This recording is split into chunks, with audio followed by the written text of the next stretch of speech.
tio, tá, ele tá cantando agora, vê aí. 13,77% são tá pegando, bora. 2,47% de urnas apuradas em Sergipe. Ceará parece que Muito está rápido. com um nível Posso falar? parecido de Eu sou apuração. muito... 2,38% das urnas apuradas. Agora a gente vai Orlando baixar. Freitas, candidato do PT. É importante Gol, lembrar que o PT 3, vinha 4, governando 100 o governo milhão. do Estado. Camilo Santana,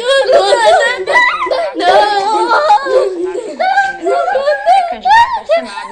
O PT aparece à frente com 50,39%. Capitão Wagner, do União Brasil, Vai cair no show da quebrada.